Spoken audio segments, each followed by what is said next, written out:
90% মানুষ কচুলতি রান্না করার সময় এই ভুলটা করে থাকে, আর সেই কারণেই খাওয়ার সময় গলা চুলকায়। কিন্তু আজ আমি দেখাবো এমন একটা কচুলতি ভাপা রেসিপি যেটা খেলে আঙুল চাটতে থাকবে।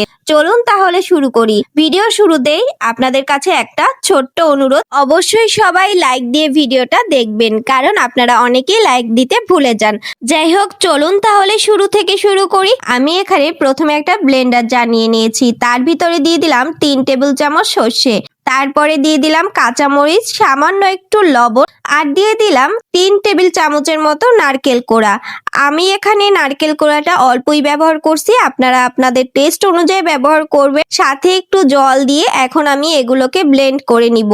আপনারা চাইলে কিন্তু এটা পাটায়ও বেটে নিতে পারেন। আমার হাতে একদমই সময় ছিল না, যার কারণে আমি ব্লেন্ডারে ব্লেন্ড করে নিয়েছি। পাটায় বাটলে কিন্তু এর টেস্ট আরো বেড়ে যাবে। যাই হোক, এখন আমি কচুরলতি নিয়ে নিয়েছিলাম, এগুলো ছিল একদম দেশি কচুরলতি। তারপর দিয়ে দিলাম সর্ষে বাটা, তারপর একটু কাঁচা মরিচ বাটা দিয়েছি। আমার মরিচগুলো পাকা ছিল, যার কারণে লাল লাল দেখাচ্ছে। তারপরে লবণ, হলুদ আর সর্ষের তেল দিয়ে দিলাম। আর কোনো মশলা এখানে অ্যাড করব না। এখন আমি এগুলোকে খুব ভালোভাবে মাখিয়ে নেব। দেখতেই পাচ্ছেন আমি কিন্তু কোনো প্রকার বাড়তি মশলা অ্যাড করিনি। সর্ষে বাটার সাথে কচুরলতিটা খুব ভালোভাবে মাখাতে হবে। যত ভালো করে আপনি মাখাবেন তত কিন্তু টেস্ট বাড়বে। যাই হোক, আমার কিন্তু মাখানো একদম হয়ে গেছে। এদিকে আমি কড়াই বসিয়ে দিয়েছি চুলার উপর। কড়াইটা গরম হয়ে গেলে আমি দিয়ে দিলাম 2 টেবিল চামচ সর্ষের তেল, তারপর দিয়ে দিলাম 1 চামচ কালো জিরা।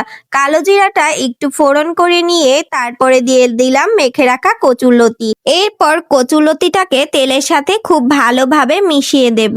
90% মানুষ কচুরলতি রান্না করার সময় কি ভুলটা করেন আপনারা জানেন? তারা করে কি, বাজার থেকে কচুরলতি কিনে এনে অথবা জমি থেকে কচুরলতি তুলে এনে সাথে সাথে রান্না করে। এতে কচুরলতিতে গলা ধরবেই ধরবে। আপনাদের সাথে কথা বলতে বলতে আমার কচুরলতিটা খুব ভালোভাবে মেশানো হয়ে গেছে। এরপর আমি ঢাকা দিয়ে দিলাম। কিছুক্ষণ পর ঢাকা তুলে তারপরে চেক করে নিচ্ছি কতটা কি সেদ্ধ হলো। যাই হোক, যেটা আপনাদের সাথে বলছিলাম যে জমি থেকে এনে কচুরলতি সাথে সাথে রান্না করা যাবে না, অথবা বাজার থেকে কচুরলতি এনে সাথে সাথে রান্না করা যাবে না, কারণ আমি এটা করি না। যে কারণে আমার কচুরলতিতে কোনো প্রকারের গলা ধরে না। আমি 2-3 দিন কচুরলতিটাকে এমনিতেই রেখে দিই, যাতে কচুরলতিটার জল শুকিয়ে যেতে পারে। এরপর কচুরলতি কেটে ধুয়ে পরিষ্কার করে তারপরে রান্না করি। আপনারাও চাইলে এই টিপসটা একবার ফলো করে দেখতে পারেন। আশা করছি এরপর থেকে আপনাদের কচুরলতি রান্না খেলে আর গলা চুলকাবে না। যাই হোক, আপনাদের সাথে কথা বলতে বলতে আমার কচুরলতি কিন্তু একদমই সেদ্ধ হয়ে গেছে।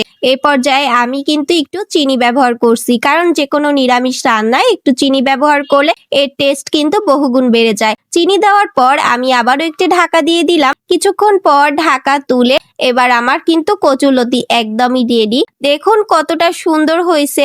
এ পর্যায়ে নামানোর আগে কিন্তু আমি 1 চামচ সর্ষের তেল দিয়ে দেব।